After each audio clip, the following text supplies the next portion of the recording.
said, hey. Hey, what? This one's for all the broken china plates. Up the Republic. Up the hobos. Up the parks.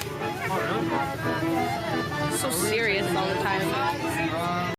The following program contains explicit material. If you are under 18 years old, please fuck off. Welcome to Spinning Yarns. I'm your host, Joe Amero, and I, for one, could have been dead many times over a long time ago. But for some reason, I'm still here. I've had a crazy life and met a ton of amazing people along the way who've inspired me. I'm going to invite some of these folks here to share some of their incredible and unbelievable stories with us. Who knows, we may even learn something along the way. There's way too much bullshit in this life. We need more real talk from real people. So sit back, chill out, and listen up, because we're spinning yarns. When my younger brother Harold died, we didn't have a funeral. We were all in Ontario, where our mother was recovering from an emergency hysterectomy. He died in Red Deer, Alberta from a fatal overdose of fentanyl and heroin, and our mother's body instantly went into shock and stopped healing from her procedure. Death will always bring out both the best and the worst in people. Members of our family generously offered to have my brother's body flown home to Ontario. The best. Mom said she was in no shape for a funeral, here, there, or anywhere. She asked me to go to Calgary, have him cremated, and bring him home. And that's what I did. Eventually. His girlfriend had taken it upon herself to contact the medical examiner's office and the local funeral home, pretending to be his wife, and without any consultation with my family, arranged for my brother to be embalmed, dressed in a suit, and prepared for viewing at her own private service. The worst. I found this all out upon arriving in Calgary while sitting in the Travel Lodge parking lot. The funeral director apologized profusely for the misunderstanding when I explained that my brother did not have a wife and that I was the next of kin, and she needed to follow what I had to say to the letter from that moment on if she wanted to be honoring his mother's wishes, which she did. I had to break this devastating news to my already grief-stricken and shattered family. While they all tried to console each other 4,000 kilometers away, I phoned my mom and explained the situation and that I'd be attending my brother's service the following morning, a service my family wasn't invited to and could never make it to on time, even if they were. I felt so guilty, but Mom knew it wasn't my doing and assured me we'd have a massive celebration of life party as soon as she had recovered. The next morning I saw my brother Harold's dead body and momentarily lost my mind. The funeral director warned me that he looked like he'd been beat up with a lot of bruising on his face. I laughed and told her that he usually did. Nothing could have prepared me for what I would see in that room on that bright spring morning. I entered the parlor, turned the corner, took one look at him lying in his coffin, and immediately had an out-of-body experience. Of course, I didn't realize that was what was happening until later. In the moment, I could just hear somebody saying, that's okay, over and over, to the point where I was like, who is that? Shut the fuck up. Then I realized I was looking down at myself standing at the coffin. I was up in the far corner at the ceiling of the room, looking down at myself, saying, that's okay. I thought to myself, you better get it together, man. Out of the corner, back into my body, and I'm saying, that's okay. That's just your body, it's okay. I spent some time with my brother and realized why we have funerals, as I was forced to move through the stages of grief and land on acceptance. There was no denying it. He was dead. And I was never the same again. In fair Dublin City, where the girls are so pretty. This is my brother James. I'm Jordan. We're from the Gin and Tonics. We're the brothers Brydges. We've been family with the HBC since the beginning. Yeah, old banditos. You know, they're fucking Neanderthals, aren't they? You got they're spitting on your fucking doorknobs, and they're spitting on your morals. And fuck, that's, well, I guess why I love them, man. That's where I get all my shivs. Carry the hat, man. Throw him across the lake. Say, check him back from Montreal. Clean up his act. Throw that guy in a sweat lodge. That guy's fucking nuts. He is a fucking nutter, and fuck, by the way, at the end of the time, fuck, I pray to all the gods that he's on my side. And yeah, he's a fucking nutter. Who uses a sleeping bag as a doghouse? Who uses a doghouse as a sleeping bag? Yeah. James and Jordan were brothers, like Hal and I were brothers. And we were all great friends for years. We were all brothers. Mostly we'd hang out one-on-one and in all the different combinations. But the times we got to spend all together were the best and some of my greatest memories. They were there for me when Harold died, and I tried to be there for them when they lost their mother. James was never the same after that. These boys loved their mother, Kathleen, more than the world. I loved her too. When I was living in Peterborough and got all messed up with cocaine, she always sent James with sandwiches for me because I was so skinny.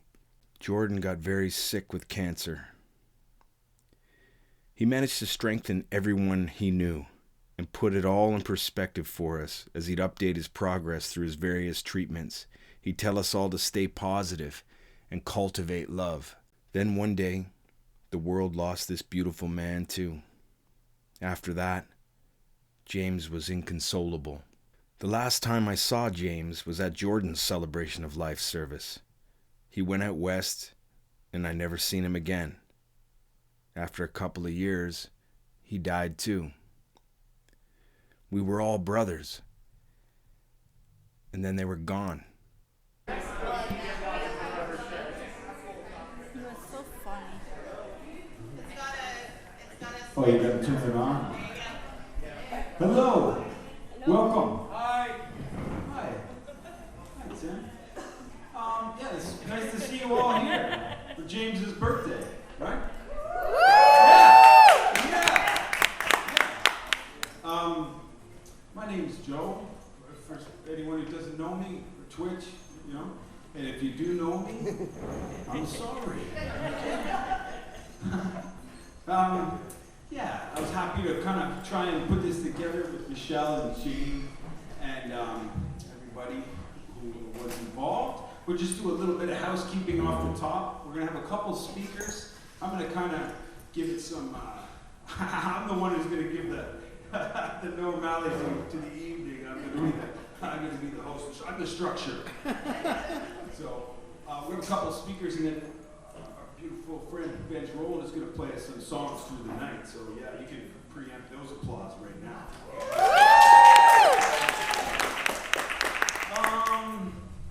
Yeah, housekeeping. We have pizza, right? Jane got all kinds of gluten-free options for those weirdos. You know, there's meat, there's vegans, there's everything. Have a pizza. Make sure you have something to eat while we have some drinks. Oh yeah, I don't think this will be an issue, but I wanted to mention there's a total parlay here this evening. If you have any beef, or you see somebody maybe you got an issue with and you want to have some words with, save it till brunch tomorrow. This is a peaceful, you know, celebration of life for the man. So parlay, you heard that, right? Yeah. Soft drinks. There'll be complimentary soft drinks if you're driving or don't want to be influenced to drink alcohol. Please have yourself a nice soft drink, and those are going to be on Jane. Yeah, so put it on my tab. Yeah. How do you like that? How do you like that? Thanks, Jane. Yeah. What? Oh yeah. My lovely wife Kendra made some beautiful vegan cookies. They're the ones in the back marked with cunt. They're shaped like hearts. Yeah. Beautiful little cunt cookies. Yeah. And you don't help yourself if you feel like you need a nibble, you know.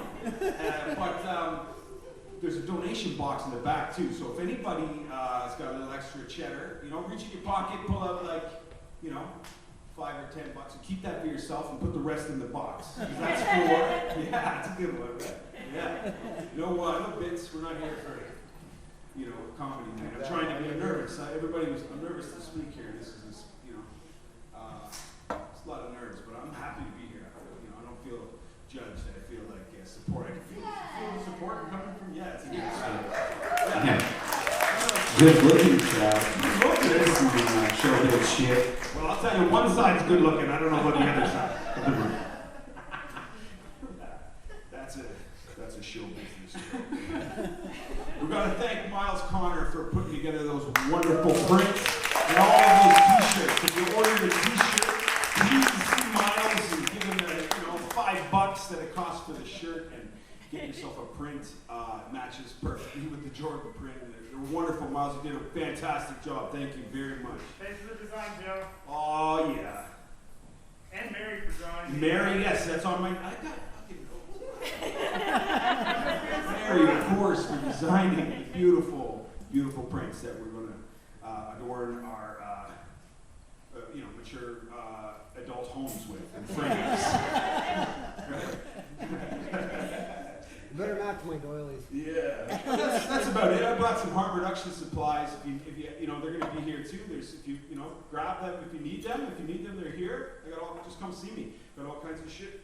Have a naloxone ticket with you. You got a business. I know they do that here too. You're not in a different planet. There's harm reduction people, but I brought it here for us here tonight. So if you need it, take it. I have it. And if you don't, I got condoms too. You can go. That's about it. And parlay. So, parlay. I said parlay, right? Good. Lucky for you.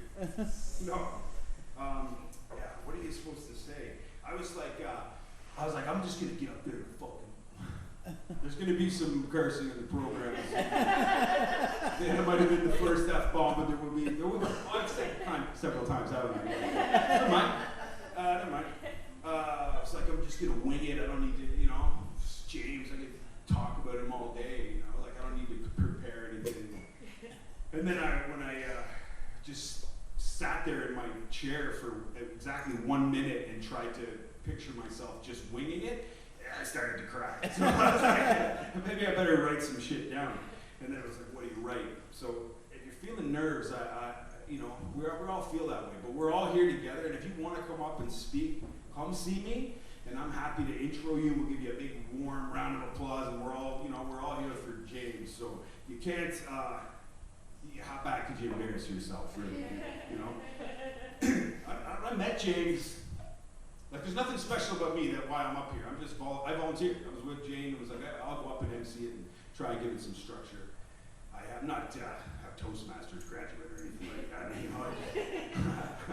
I just was, of course, happy to do it to try and help where I could. And I was trying to think, one of the things that is really special about me is that James picked me to walk with in life and be his friend, like all of you. And that was my good fortune. It was his good fortune too, but it was my good fortune. And I met James. This is funny. I met James while I went back to high school to convince my little brother to go back to high school. I was like, I'll go. Come on. I was already graduated high school. I just went back to the high school so he would go, because he was on student welfare, and if he didn't go to school, he was going to get kicked out, and I couldn't get my rent money.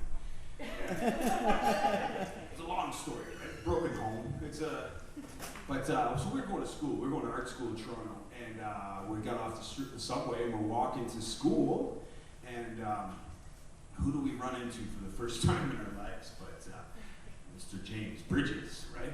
And he was there with another friend, Jeffrey Barr, and they were squeegeeing at the corner of Bloor Bathurst. So that was the first time, I think, it might have been the first time I seen a squeegee kid. We were like, whoa, we were going to school. We were good kids. We were good, law-abiding, non-truant citizens. And then there's these guys, squeegee. So it was like, well, we have to go, lunch break. It's like, let's go talk to those squeegee dudes. Like, what's their story? They're crazy. And it turns out we were right. So then I started to get to know him through the school year. I'd go to school and he'd go to work there, squeegeeing. And then we meet at lunch and we play chess at the little parkette behind Bathurst Station. And so that's what I thought of when I was thinking of what to say about James. It's like, we'll start at the beginning, right? He gave me this copy of Steppenwolf by Herman Hesse. And I thought it was pretty fitting if I read the entire book. We'll start with the preface. This book contains the records left to us by a man who, according to the expression he often used himself, we called the Steppenwolf. Whether this manuscript needs any introductory remarks may be open to question. I, however, feel the need of adding a few pages of those of the Steppenwolf in which I try to record my recollections of him. What I know of him is little enough. Indeed, of his past life and origins, I know nothing at all. Yet the impression left by his personality has remained, in spite of all, a deep and sympathetic one. Like, you don't have to look too far, right? It's right there. And we're gonna have a whole bunch of speakers come up, as many of you want to. And Benji's gonna play us some songs. I got some things to keep it light, because we're not here to be sad. This is a celebration of life, and there's a lot of life there to celebrate. And so one time, let's hear for the birthday boy. And now make some noise for our friend Ben Rowland. As usual, I'm not going to say anything. I'm just going to hide behind music.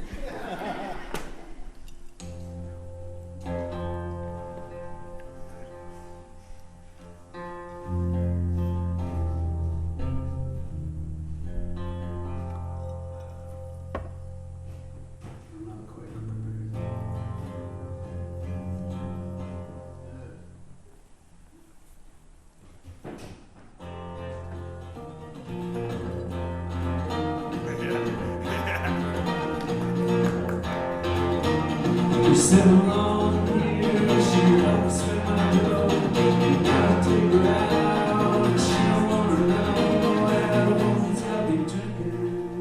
Look at the state I'm in. And we 1, 2, 3, 4, 5, 6, 7, 8, 9, 10 bottles of gin.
Gin and Tonics was for James what Hobo Banditos was for Hal.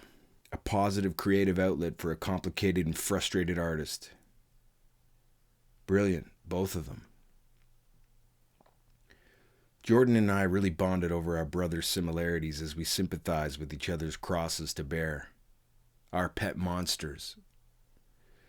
We played a lot of shows together, two unique and atypical bands of brothers supporting each other and celebrating in a theater of the absurd, full blast, cranked to 11 until the wheels came off. Everyone loved what James, Jordan, Martin, and Benj were doing. Gin and Tonics were the real deal, and I loved to watch James perform. He was born for the stage, a true spectacle, and the center of attention, always. When Benj went on the road with his solo music, they kept it going with a fill-in drummer and called themselves Rum and Sprites. Later, Jordan and James were part of another band called Chubla, again with James on vocals. There's some video of their shows, and both G&Ts and Chubla cut records, so we have the great fortune of these recordings left behind, a piece of them for us to keep in this world with us along with their legacies. Through music, we live forever. Yeah, so we'll give him a break. He's working hard, right? Benj rolling.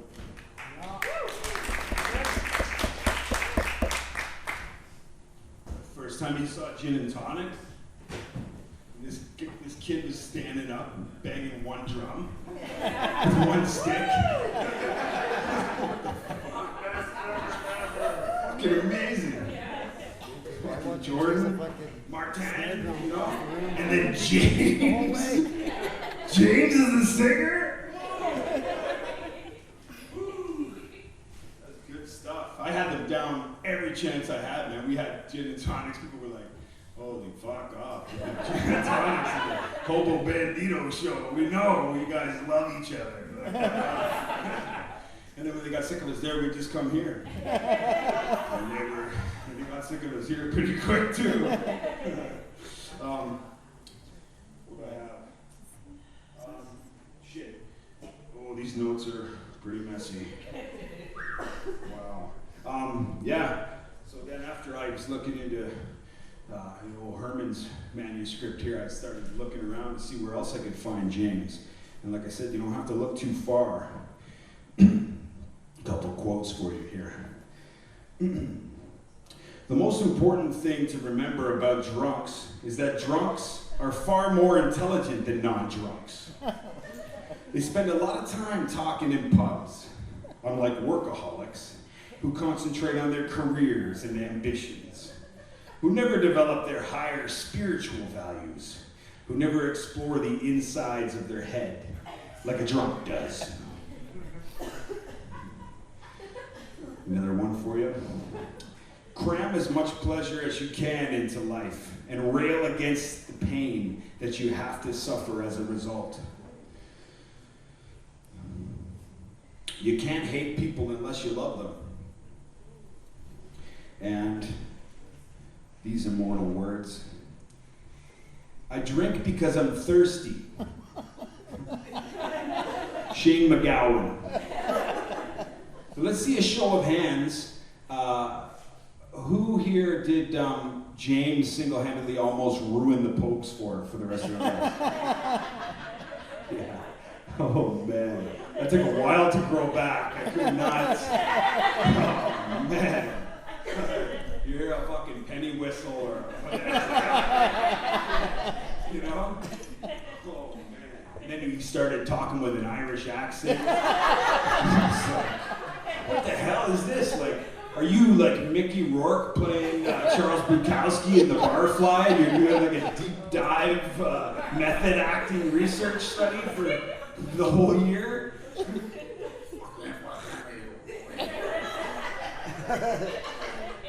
He's Irish now. I don't know. But like when he liked something, when James liked something, he liked it a lot. You know? And if he liked you, you fucking knew it. He loved you. He was a very, very emotional guy. He was not shy. He was not a shy person to not let you know, like, hey, I kind of like you. Like, you know, he fucking loved you. And he fucking loved the pose. Alright, speaking of the Pogues.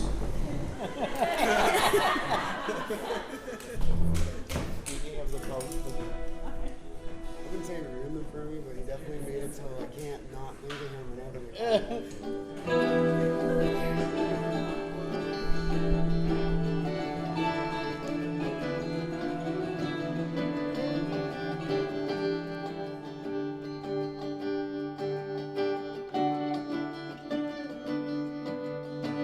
One summer evening, drunk to hell, I sat there nearly lifeless. An old man in the corner sang where the water lilies grow. And on the jukebox, Johnny sang about a thing called love. And it's how we kid, and what's your name, and how'd you bloody know?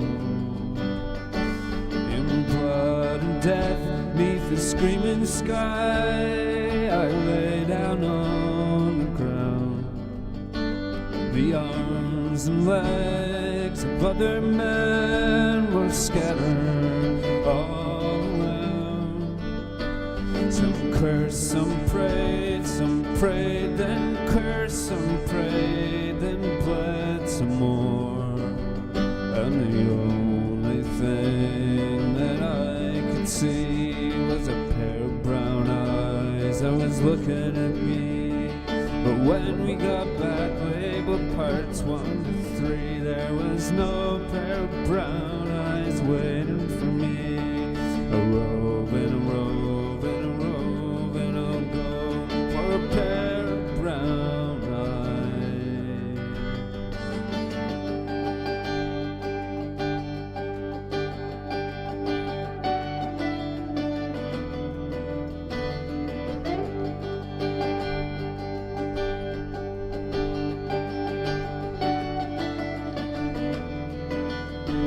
I looked at him, he looked at me, all I could do was hate him. While Ray and Philomena sang my elusive dream, I heard the streams, the rolling hills where his brown eyes were waiting, and I thought about a pair of brown eyes that waited once for me. So drunk to hell, I left the place, sometimes crawling, sometimes walking. A hungry sound came across the breeze, so I gave the walls a talking. I heard the sounds long ago come from the old canal, and the birds were whistling in the trees where the wind was gently laughing.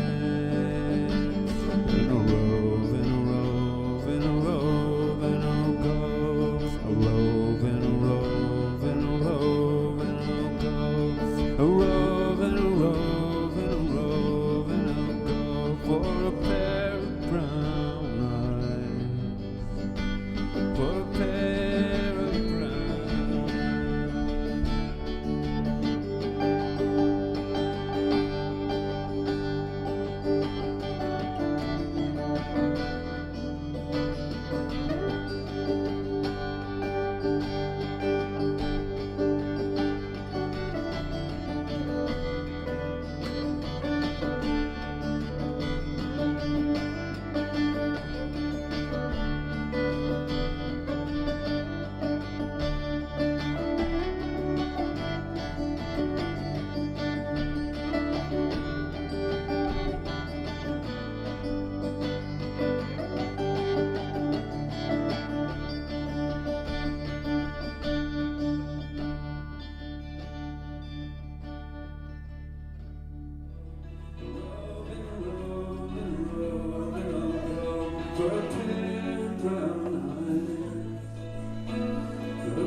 For Jordan's Celebration of Life service, we were all surprised with a beautiful print, designed by our friend Mary Goddard and printed by our friend Miles Connor at Renegade Apparel. Miles was also in Chubla with Jordan and James. It was a colorful cartoon caricature of Jordan holding a guitar case adorned with stickers from all of his many bands. At the top it says, "Cultivate Love." It really cheered me up on that day, and every time I see it hanging in its frame on the wall of my mature adult home. I wanted there to be a matching one for James. I reached out to Mary with a design idea and contacted Miles about printing. I also designed a t-shirt for the day, and Miles printed all of those at cost. They turned out beautifully. James's print says, "Made of Love," one of his many catchphrases. James's old flame Jane and Jordan's partner Michelle and I organized the event. Jane had an unofficial get-together last year, but when we found out there was not to be a service from the family, we put this together and threw it on James's birthday. Jane ordered pizza because it was James's favorite and got a big birthday cake that said, "Happy birthday, James, you cunt." That was his favorite word. My wife Kendra made vegan heart-shaped cookies that said "cunt" in white frosting. And we passed the hat around to begin collections to get a matching memorial bench in the park to go with Jordan's. Everyone came together and made it a special day. James and Jordan's brother Ross came in from BC, and Benj Rowland played us some tunes between people sharing stories. We had some laughs, and it was a celebration of life. When it was all said and done, we donated the leftover pizza and cake to the patrons at the bar downstairs, a bar James had been banned from many times. Bon appetit, you cunts. Sometimes you just have to pee in the sink.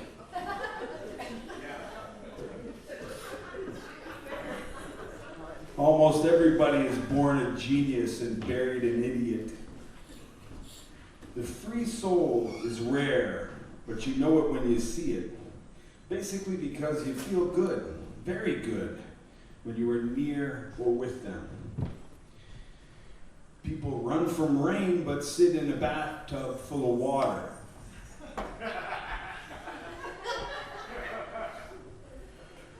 Great art is horse shit. Buy tacos. Charles Bukowski. One of the greatest poets in the world, if you don't know. Oh, it's James all through those pages. He loved Bukowski too. I think he was, after Shane McGowan, slowly turning into Charles Bukowski, which was a departure from his previous role, but is equally as interesting. The Bukowski years were saturated in a lot of heartfelt poetry. The truth hurts, and James was honest. He was a blunt guy. He was honest. He was going to fucking tell you how it was and shoot from the hip. So emotional too. I never met, we're talking on the drive up, I never met a more emotional person in my whole life. Like, he would cry when he was happy, he'd cry when he was sad, and cry when he was angry, and cry like, you know, when you're having breakfast. He was fucking crying a lot. Just like always on, you know. Yeah, well, he was, but he was that passionate, he was that emotional, he was really that sad, that he was really that angry or that happy.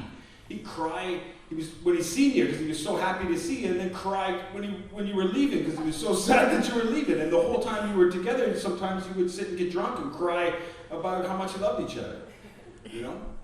Very emotional guy, and we just tried to, I could only speak for myself, but I always just tried to understand him, you know, like, what, like he was like you know, they talk about an enigma wrapped in a riddle, you know, stuffed in the middle of a Toblerone package and wrapped in, you know, like cellophane, and you couldn't unpack that. It was interesting. He was an interesting guy. I can say. So emotional. But the thing is, as much as he would demand your attention, he would give you that much attention back. And he was the best listener. He was one of my best friends I ever knew, because he would listen to me if I had to cry. And it's a good fucking thing, because I put my time in. So if I had to cry, you know, you better fucking, you know, shut up and listen. Holy Jesus. I remember one time, check this out. We go to Montreal on the road, me and Hal and James. And he was all talk. Oh yeah, I traveled all over. I'm cool, you know. So cool, right? No problem. So we get to Montreal. The money's gone. You got a panhandle, right? You're a young Canadian with full mobility rights. You're welcome. Well within your rights to sit and have a panhandle. So we sit down, and James is like, what are you doing? We're fucking panning to get some more beer. What are you doing? He's like, well, I don't pan. We're like, what? I don't pan. And they left. And then we sat there and panned, made a bunch of money, and he came back, and we're like, where were you? He was like, well, I was at the bar. I was like, we were out of money. He's like, well, I had a couple bucks. You know? I said, well, now you're broke? Yeah. Well, you're gonna have to pan with us. Well, I don't pan. And this guy, we said, why don't you pan? And he says, well, it's just not my style. And then he reached down and took the money out of the hat and went back to the bar.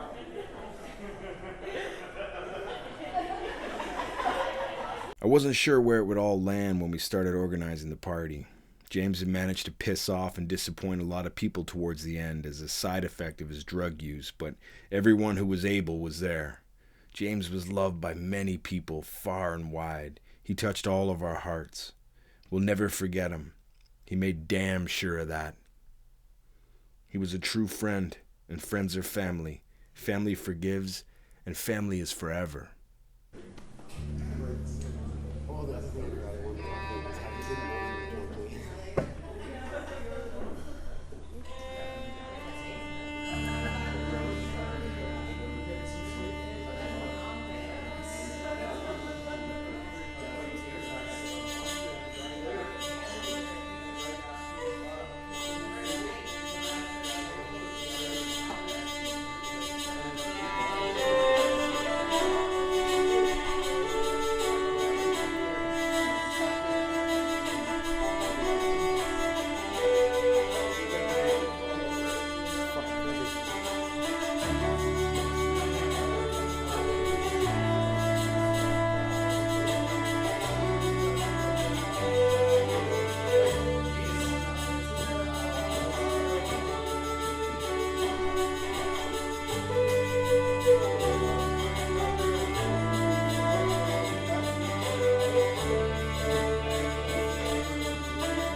Not sadly so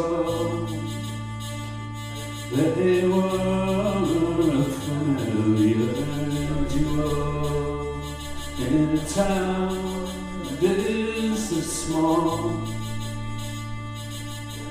Everybody knew they were. If she didn't know their name, you know, say them for certain. And it always seemed to me like we're either high or hurting.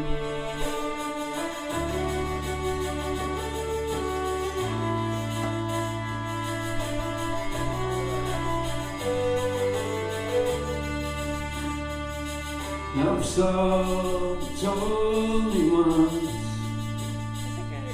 how we go out in the bush for a week to pick the wild ginseng,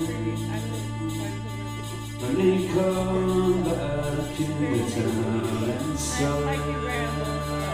We told you that you had a house in some other place. And Sandy never spoke, as far as I recall anyway.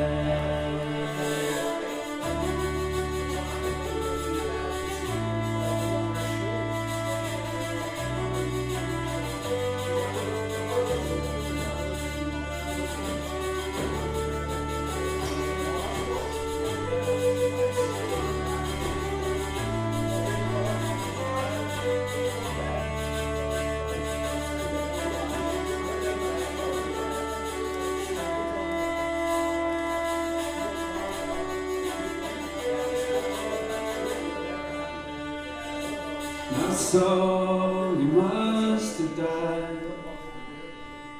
And Sandy's head is turned to silver.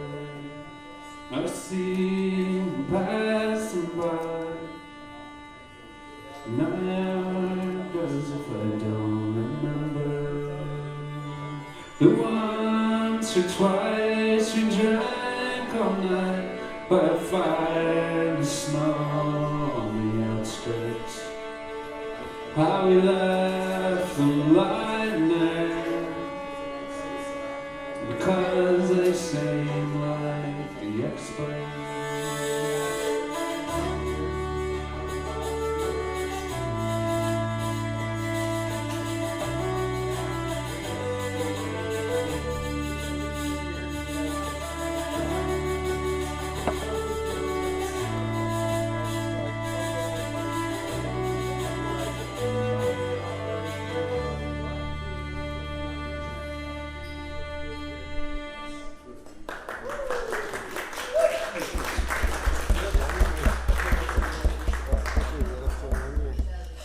He's a baby.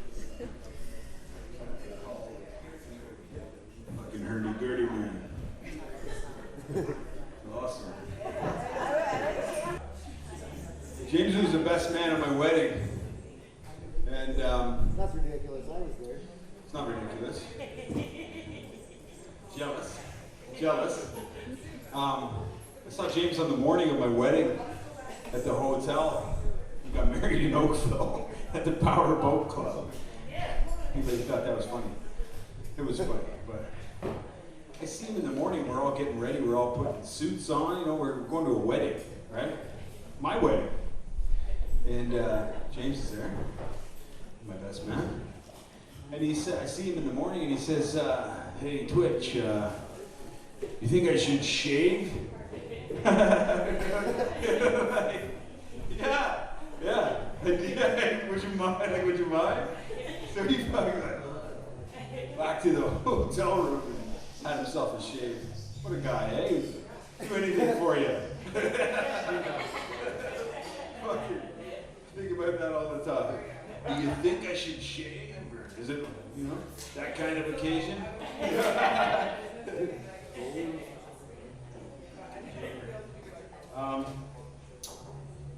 Oh yeah, here's just some more quotes.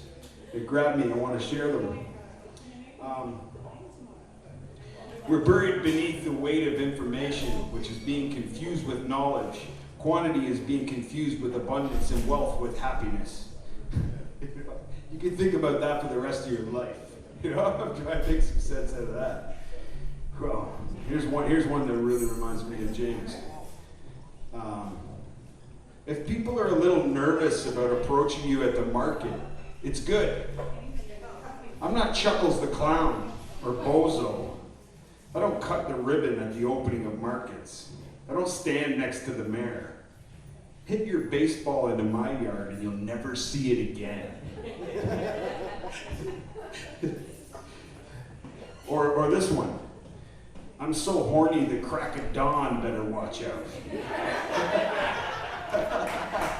Yeah. Tom Waits, right?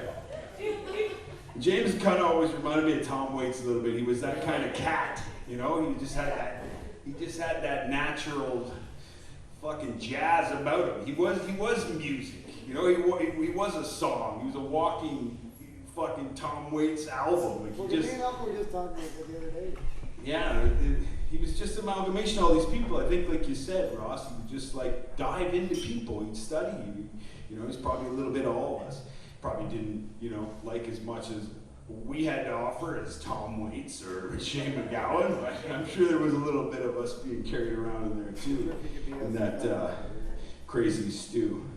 But he just had that charming charisma. Like even with those teeth, he could, you know, he's charming. You see him chatting someone up, and they're just like, you know, into it. It's like, what? Like, how does he? You know, what is that? You know, he just had. It was just like, you know, magic. He was a magic guy. Had the charisma. Remember, like, I always thought like he was like from a different fucking world, like a different time. He was from a different era. You remember when he sometimes would cut his hair like short on the sides and pile it up kind of high, like he had that thing. Like, Yeah, right there. what the fuck?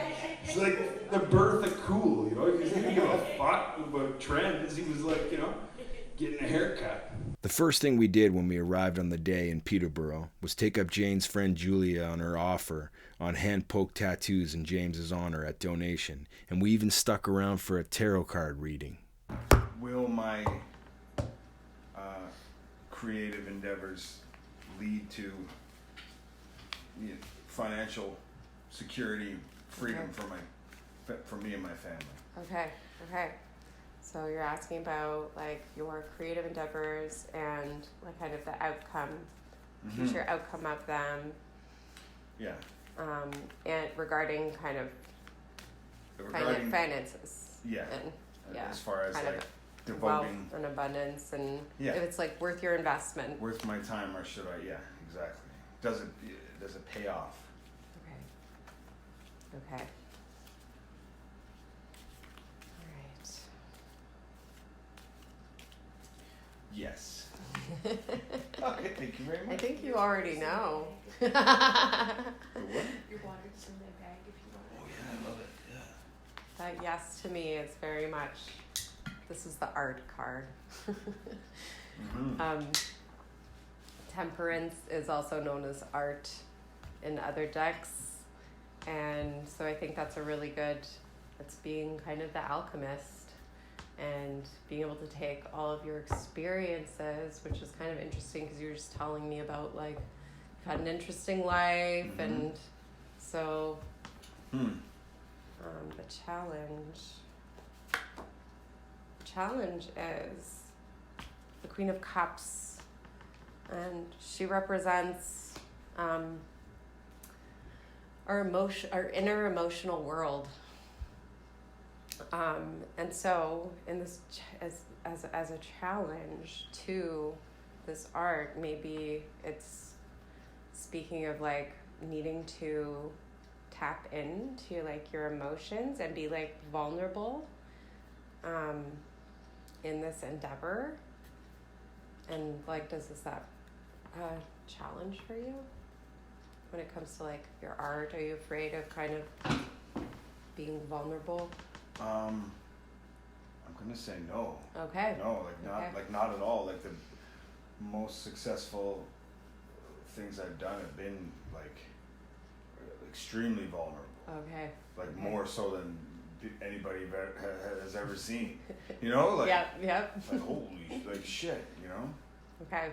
Like I don't It's think interesting. It should be in the challenge, and obstacles.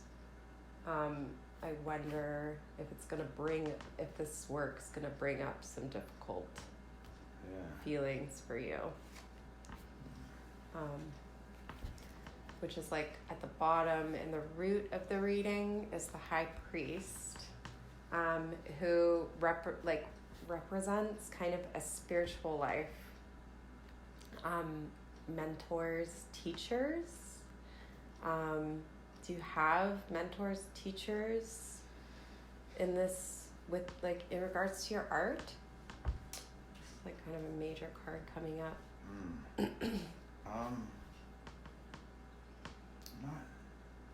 No, I wouldn't say. Are you a mentor teacher? Are you like a mentor or teacher? I wonder if this is. I don't know. Speaks to your ability. I'm kind of be like kind of a guide to others, maybe through this. I've always been like more so like a ignorant artist, you know, just my own trial and error. That's very temperance. Never really studied anything I did under anyone except for like improv theater. I'm a humble student to what I'm trying to learn if I'm asking for it. Yeah. But I don't really have like I'm kind of like a solo kind of thing. You're pretty solo? Yeah. Okay. I don't really have mentors. What about being that for others? Maybe through like this my work? kids, maybe, or like I don't know. There's nobody like directly like in that role. Like, I'm not in that role. I'm not mentoring anybody. Like, other than like my kids in that capacity, you know, like I wonder if this is going to kind of lead to you being some kind of teacher or role model for others, if maybe they're going to, like, through your work, through your new endeavors, if it's going to, like, put you in a position of kind of people looking up to you with some kind of almost spiritual authority. That's good. Yep. So that sounds good for my and cult. this is a great card. This is the card of basically make a wish and having that kind of manifestor energy of the cups are kind of your creative and emotional accomplishments up to this point, and then being able to kind of be proud of where you're at and coming from a place of abundance to be able to make your dreams and wishes come true, essentially. The next card is like the dreams come true card, and so there's cups coming up for you with the temperance even, and the Queen of Cups and the Nine of Cups. It's literally like that you have the luck is on your side for things to work out. So all right, see that as a good, and that like luck is also has been on your side. So cool. Yeah. The Five of Wands is making things work by using your creativity. But it can be like a bit of a creative struggle, but putting the pieces together, and then like this is also an echo of the High Priest. So there is this like being able to like affect others with being able to, if people can maybe coming to you for solutions, creative solutions. So I think it's like if we're talking about like, you know, this things working out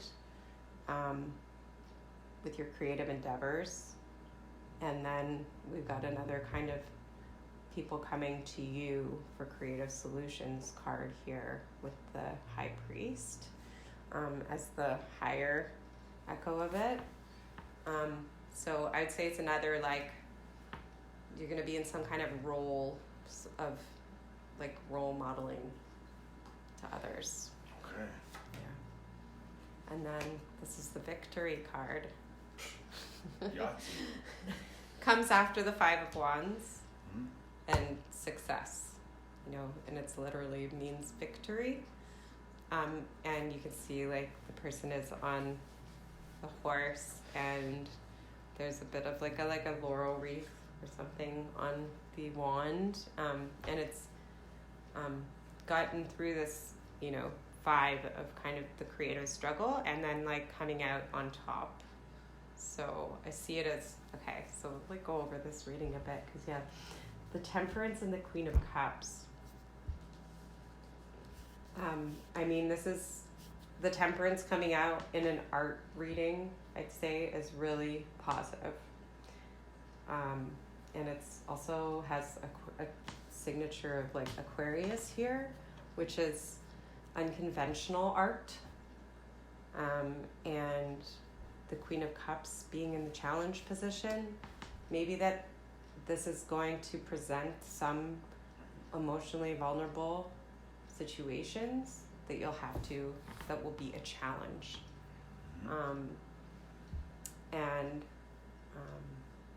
And then, you know, using that alchemist, artist energy to, you know, to present or work with those, you know, emotionally vulnerable challenges. So I think that is positive. And then the High Priest I think it's like you're going to be in a position of mentorship in some way, people looking up to you, people looking to you. So maybe also listening to you if you're having a podcast, you know, like your money. And the Nine of Cups is a very positive, abundant wishes coming true card. Yeah. So I would say keep going. You know, keep going, and keep positive as well, because it's like, and even speak what you want. Yeah. And with this card, it's like make a wish. Yeah, manifestation. And then that's the work and the victory from there. Yeah. Can I take a picture as these lie? Yes, totally, yeah? totally. That's a good reading, yeah? Yes, very good. Yeah, definitely like victory. So I would say keep at it. Definitely. Awesome. This is also like investing a lot. Yeah. You know? What you already did and what's going to come. And then what's to come is like actually great payoff, which is like dreams come true, happiness, and all of that. Shit. Awesome. Yeah. Yeah. Thank you for that. Yeah, you're welcome. Right on. Mm-hmm. All this, you know? Calling them in. That's awesome. I believe we have a lot of the ultimate control over how our lives turn out, but I also believe in destiny. And the cards don't lie. One time we were at the Gay Pride Parade, James. Oh, shit. With a couple of friends. We were down for the festivities. Always a good party, right? Fuck the pain away. Yeah, you know it. Don't steal my thunder because you're jealous you were my best man. Oh, don't do that. You are my best man. Yeah, we're standing in the line. I was talking to James about whatever, some shit. We're standing on line waiting on beer at the beer tent. We're gonna buy a beer. And we're chatting, and I was saying it was my turn to talk, and I was talking, and I realized he was gone. I was like, nice, right? Thanks a lot. And then from behind me, I hear, where are you from? And I look back, and James is right there. He's got his t-shirt like tied up, right? And he's dancing. And Peaches is playing Fuck the Pain Away. You know, like sucking on my titties like you want me. And he's like, oh, I'm from Mount Carlton. That's the highest point in the Maritimes. Fucking the shit that will just live in my head forever, right? Like, from a different planet. Mount Carlton? I looked it up. It's the highest point in the Maritimes. After the party, a bunch of us headed back to our luxurious suites at the Motel 6. We drank gin and tonics in honor of James and had some more good laughs and heartfelt hugs. Some of us hadn't seen each other in years. It rained that entire night, like pouring tears from the black sky. The next morning, it was beautiful. Warm sunshine and clear blue skies. Everyone from the motel met up with a bunch of others from the celebration for brunch. We went to PJ's Diner, one of James's favorite Peterborough eateries, for steak and eggs. They were out of steaks, so we had eggs, with various other selections of breakfast meats. There must have been 20 of us in there, taking up one whole side of the restaurant. I can't even remember the last time I had brunch, never mind with 20 friends. We all had our James Memorial t-shirts on that say, "Who's a fucking cunt? Everyone but me," in fluorescent pink letters. Our waitress said she loved our t-shirts and told us her name was Cunlifter, but in high school they all called her Cuntlifter, and she even printed it on all of her sports jerseys. Then, when she ran out of water glasses, she served someone in a coffee mug that read, "Roses are red, violets are blue, my panties get wet just thinking of you." We laughed and laughed, and it felt so good. All the while, outside on the street, fire trucks, ambulances, and police cars raced to the scene of a car crash. Then we said our goodbyes and headed home as it started to rain again. A couple days later, we all tested positive for COVID. Luck of the draw. We were off, like working with the Moscow State Circus. Maybe I was, you know, I'm back. He just be back. He was always there. He would just show up all the time. He was magic like that. And he was always there for me. Every time I needed him, he was there. He gave me so much good literature. Mikhail Bulgakov, who wrote The Heart of the Dog and The Master and Margarita. Mikhail wrote, the most amazing combinations can result if you shuffle the pack enough. Right? Master and Margarita. Then in The Heart of the Dog, he wrote, why bother to learn to read when you can smell meat a mile away? Yeah. James is in all that shit. And I know I went through this with my brother, and I was just talking, little Richard came in from Montreal, and we were talking about how in the beginning how hard it is, and it's just ultra sad. But then later, like it doesn't get easier, and it's still sad, but it changes. And you start to just laugh, and you remember the good times, and you'll just laugh. You'll think of them and just laugh. And that's what you do when this happens, is you train yourself to bring them forward with you, right? That you bring them forward, and you'll be like, one day you'll have social anxiety, and you'll be like, fuck that, you'll throw that James gate on. Start walk into your job interview with a handful of sunflower seeds, one of those dental floss things. Yeah. You bring them forward, because they're always here with you, so it's not going to get easier, but it's going to get different. So surprise, James is going to make it different again. He always did.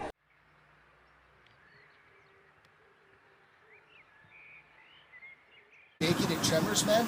Fucking love that movie. Fred Ward, fucking Remo Williams. What? Remo fucking Williams. That guy walked on water. Guy walked on water. He walked on water. Ran on water. Fucking Tremors. Tremors rules. And the sequels rules. They all rule. The Western one. Fucking Draco. Is that 3 or 4? Draco. That guy Draco, man, is a Drago.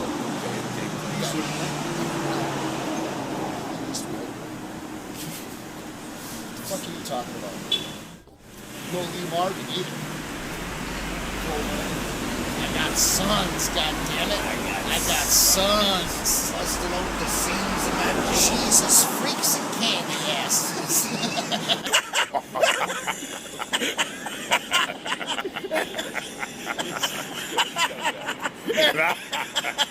Oh shit.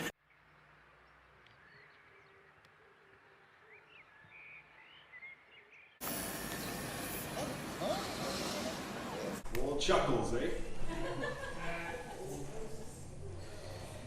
If nobody else wants to come up and say anything, then we'll wrap it up. I got a few quotes I saved for the end. Does anyone want to say a few words before we punch you to?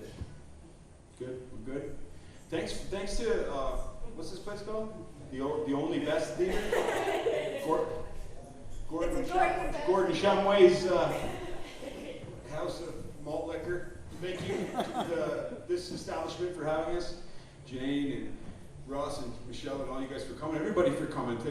For making the art, and Miles, and just everybody throwing down this real great community. Thank you all. Really wonderful. So just remember, everyone who came together to do this, like if you're feeling any kind of way, like just reach out, ask for help if you need help. Just ask for help. And if you don't know who to ask, just look around. You can ask anyone here. Just honestly, they'd be there for you. I know it. Ask for help if you need it. This book, it says, in eternity, there is no time, only an instant, long enough for a joke. And that said it all for me. Harmon Hess, Steppenwolf, and this is the copy James gave me. And then to finish off, Ben's just going to play us out, but first I'd like to just see if we get an audience participation going on here while I make the best quote in literary history here when I say, who's a fucking cunt? Everyone but me. James Brydges. So let's lead it in the charge. Let's do three times out loud. Who's the fucking cunt? Everyone but me. Who's the fucking cunt? Everyone but me.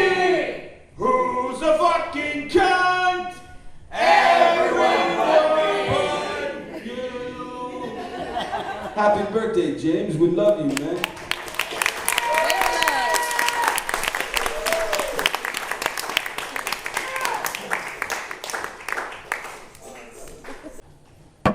Is that a jag stang? No, it's not. Let me use this drum machine. What's the word? Am I going to fly play? Yeah.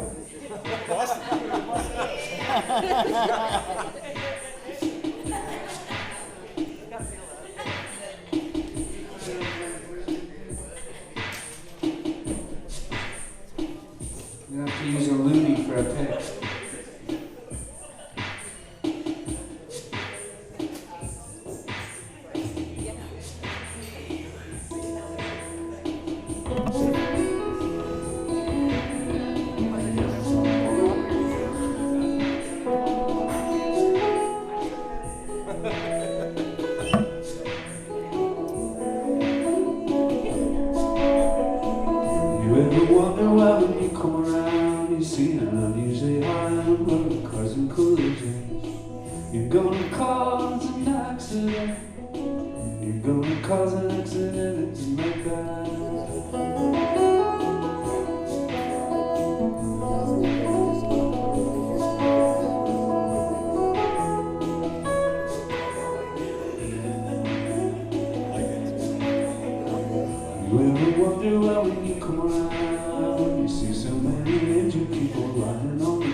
Life itself is the real celebration.